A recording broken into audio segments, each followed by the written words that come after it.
नमस्कार मित्रांनो, आज आपण अशा व्यक्तिमत्वाशी आज चर्चा करणार आहोत ज्यांनी कर सल्ला, चार्टर्ड अकाउंटन्सी आणि उद्योग व्यवस्थापनामधील मार्गदर्शन यामध्ये मोठं कार्य केलेलं असून त्यांचा दीर्घ अनुभव या क्षेत्रातला आहे आणि नेहमीच तरुणांना, नागरिकांना आणि उद्योजकांना आपल्या सोप्या भाषेमध्ये कराविषयी असेल, अकाउंटन्सी विषय असेल किंवा GST विषय असेल, अशा अनेक विषयांशी संदर्भात जे अर्थविषयाशी संबंधित असतात अशा विषयांवरती आपल्या सोप्या भाषेत मार्गदर्शन करण्यामध्ये ज्यांची प्रसिद्धी आहे असे आमचे मित्र आणि चार्टर्ड अकाउंटंट श्री दीपक पाटील यांच्याशी आपण आज कर सल्ला आणि गुंतवणूक तसेच जे इन्कम टॅक्समध्ये नवीन बदल झालेले आहेत किंवा नवीन फॉर्म आलेले आहेत त्याविषयी चर्चा करणार आहोत. नमस्कार पाटील साहेब. नमस्कार पाटील साहेब. नमस्कार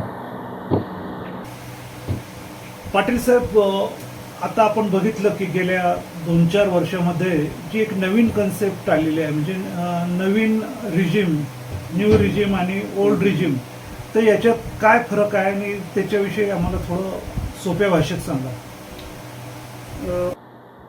आजच्या घडीला सगळ्यात जास्त विचारला जाणारा प्रश्न हा आहे की ओल्ड टॅक्स रिजिम बेनिफिशियल आहे की न्यू टॅक्स रिजिम. आता न्यू टॅक्स रिजिम म्हटल्यानंतर टॅक्स दर यात कमी केलेले आहेत, परंतु ओल्ड टॅक्स रिजिममध्ये जास्त आहेत. न्यू टॅक्स रिजिममध्ये आपल्याला बऱ्याच 12 लाखापर्यंतचे इन्कम जे असते ते माफ असते, परंतु ओल्ड टॅक्स रिजिममध्ये बरेच डिडक्शन भेटतात, जसे EPF, ATCचे डिडक्शन्स, मेडिक्लेमचे डिडक्शन्स, होम लोनचे इंटरेस्ट वगैरे, प्रिन्सिपल. तर त्यामुळे तो ज्या व्यक्तीचे हे जे डिडक्शन्स आहे ते ज्या अधिक असतील त्यांना ओल्ड टॅक्स रिजिम परवडते, तर ज्याचे डिडक्शन्स कमी असेल त्यांनी न्यू टॅक्स रिजिम घेण्यास काही हरकत नाही. दुसरा प्रश्न असा आहे की सर्वसामान्य जे नागरिक आहेत किंवा करदाते आहेत तर त्यांना गुंतवणुकीमध्ये उत्पन्न पण जास्त हवं आहे किंवा इन्कम टॅक्समध्ये पण सूट हवी आहे, तर अशा वेळी तुम्ही त्यांना कोणतं मार्गदर्शन कराल की त्यांचे पैसे कशामध्ये गुंतवणूक केले पाहिजे?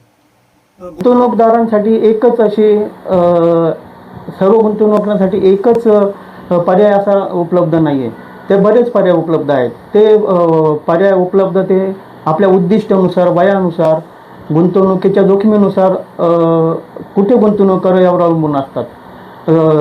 अधिक सुरक्षित गुंतवणूक पाहिजे असल्यास EPF, EPF नंतर EPF मध्ये आणि NSE आणि बँक FD हे अधिक गुंतवणुकीशिवाय आणि सुरक्षित पर्याय असतात. परंतु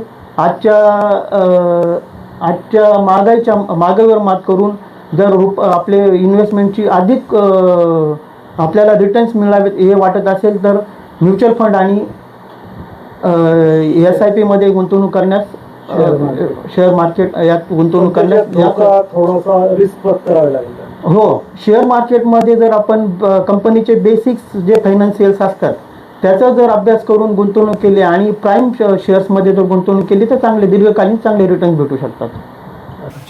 आणि एक असं आहे की जनरली नोव्हेंबर-डिसेंबर पासून लोकांना वेध लागतात की टॅक्सचं नियोजन कसं करावं.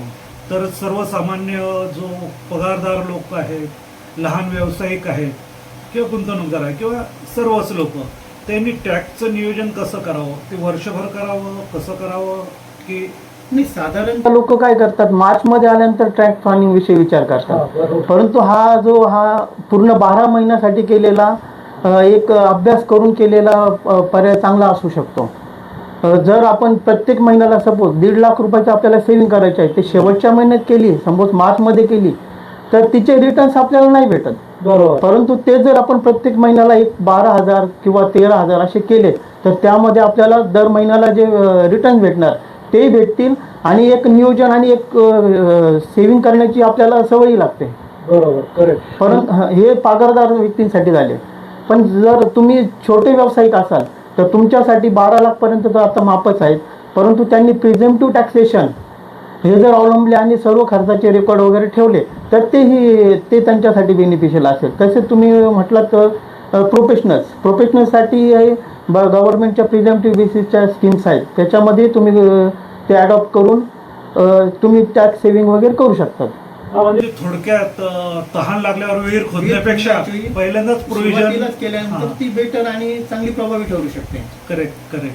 आणि एक जनरली काय असतं की आता पूर्वी जे शासकीय कर्मचारी होते किंवा अधिकारी होते किंवा इतरही ठिकाणी पेन्शन ही मिळायची, म्हणजे बरोबर. कोणताही गुंतवणूक न करता किंवा बरोबर. कोणताही हप्ता न भरता रिटायरमेंट नंतर अगदी ब्रिटिशांनी लावून दिल्याप्रमाणे ग्रॅच्युटी सगळं मिळायचं. परंतु अलीकडे अगदी तुम्ही शासकीय नोकर असा, निमशासकीय असा किंवा खाजगी क्षेत्रात किंवा उद्योजक, त्याला तोपर्यंत कळत नाही जोपर्यंत त्याचं वय असतं 50-60 पर्यंत, आणि नंतर जसं 50 क्रॉस होते तर त्याला त्याचं भवितव्य दिसू लागतं की अरे आपली काही गुंतवणूक नाही किंवा आता कसं होणार, कारण त्यानंतर शारीरिक क्षमता पण कमी होते आणि तो तेवढं उत्पन्न मिळवू शकत नाही.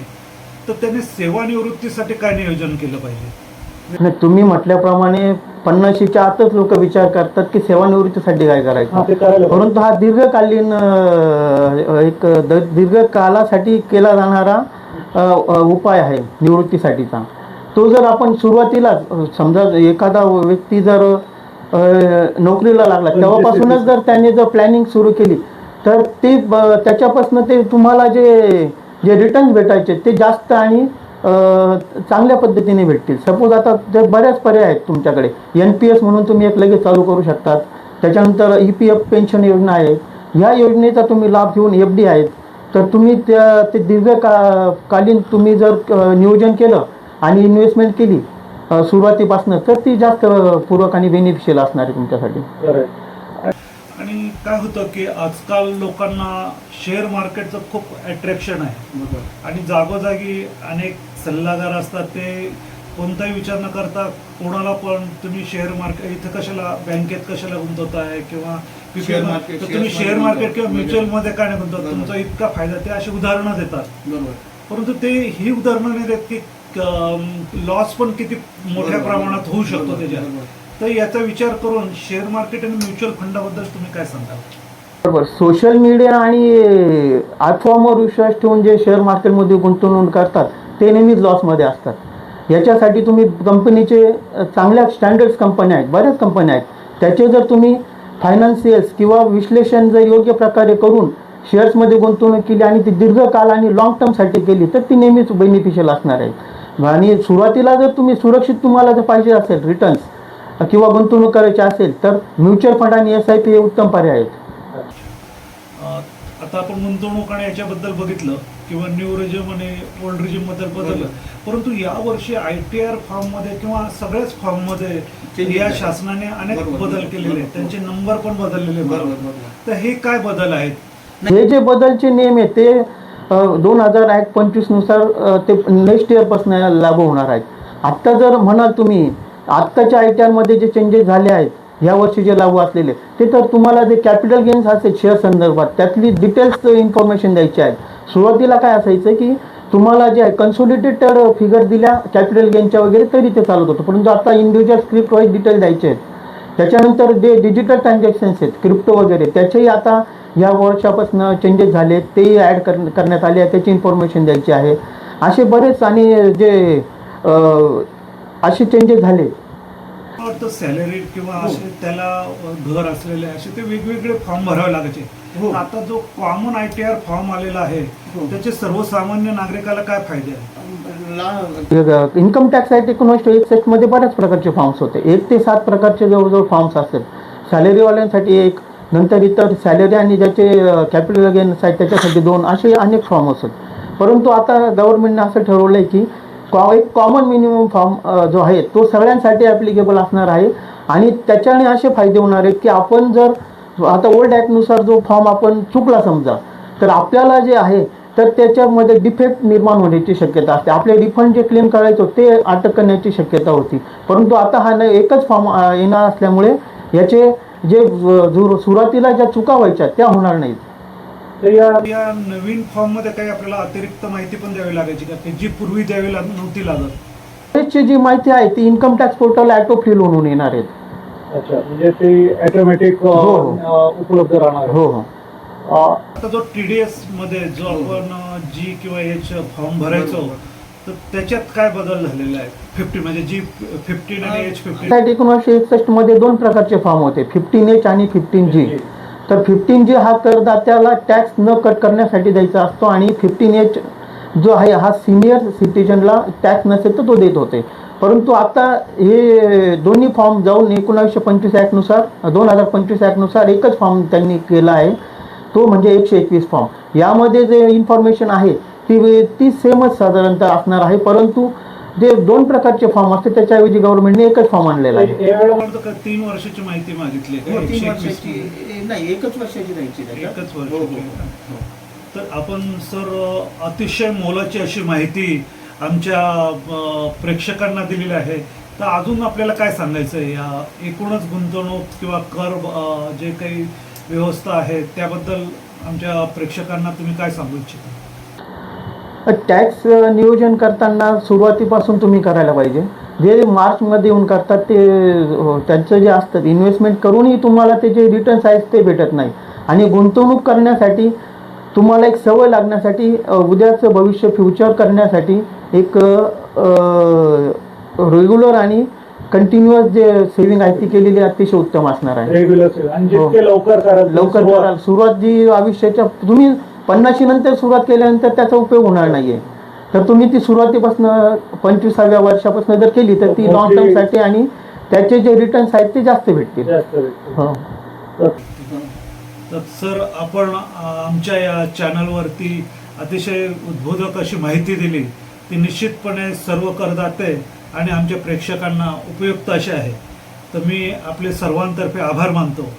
आणि मित्रांनो, तुम्हाला जर हा व्हिडिओ आवडला असेल तर या चॅनलला लाईक करा, शेअर करा आणि सबस्क्राईब करायला विसरू नका. तसेच कमेंट्सबद्दल तुम्हाला जी काही माहिती बद्दल शंका असेल किंवा अजूनही काही विचारायचं असेल तर ते जर तुम्ही कमेंट्समध्ये लिहिलं तर पाटील साहेब त्याच्याबद्दल आणखीन विस्तृतपणे उत्तर देतील आणि ती आम्ही तुमच्यापर्यंत पोहोचवू. धन्यवाद.